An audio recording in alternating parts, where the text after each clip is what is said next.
বিসমিল্লাহির রহমানির রহিম। আসসালামু আলাইকুম। আমি শাহনাজ কবির। আজকে আপনাদের সাথে শেয়ার করব কিভাবে পাটিসাপটা পিঠা তৈরি করা যায়। আর যেহেতু এটা ঘরে থাকা কিছু উপকরণ দিয়ে তৈরি করা যায়, চলুন তাহলে দেখা যাক আমি এটা কীভাবে তৈরি করেছি।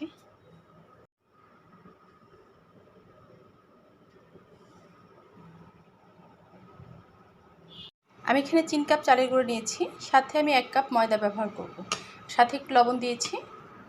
তারপর আমি এর সাথে 1 কাপ ময়দাকে মিশিয়ে নিলাম।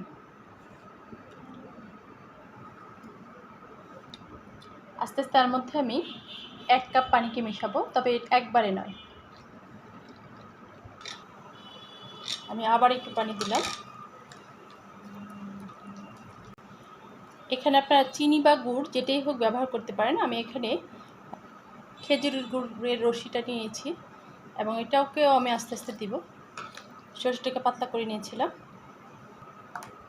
আমার ব্যাটারটা তৈরি করা হয়ে গেছে। আর এই পর্যায়ে ঘনত্বটা এরকম হবে। আপনারা এটা চুলাতে দিয়ে দেখে নেবেন যে এটার মধ্যে চুলাতে দেওয়ার পরে সাদা হয়ে যায় নাকি বা ফেটে যায় নাকি। ফেটে যদি যায় তাহলে বুঝতে হবে যে আপনার এটার মধ্যে আরেকটু ময়দা আর একটু পানি লাগবে। আর যদি না ফেটে যায় তাহলে বুঝতে হবে যে পারফেক্ট হয়েছে। আমি চুলাতে একটা প্যান বসিয়েছি এবং তার মধ্যে একটু তেল ব্রাশ করে দেব। তেল ব্রাশটাও একদম সামান্য পরিমাণে করবেন। ফ্রাই প্যানটাকে একটু হ্যান্ডেলটাকে ঘোরালেই হয়ে যাবে। 1 মিনিট এভাবে রেখে তারপর যে পুরটা তৈরি করেছিলাম আমি এটার ভিতরে দিয়ে দিলাম।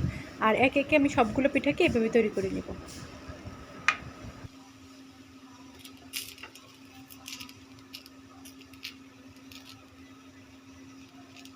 আমি আস্তে আস্তে এটাকে ফোল্ড করে দেব।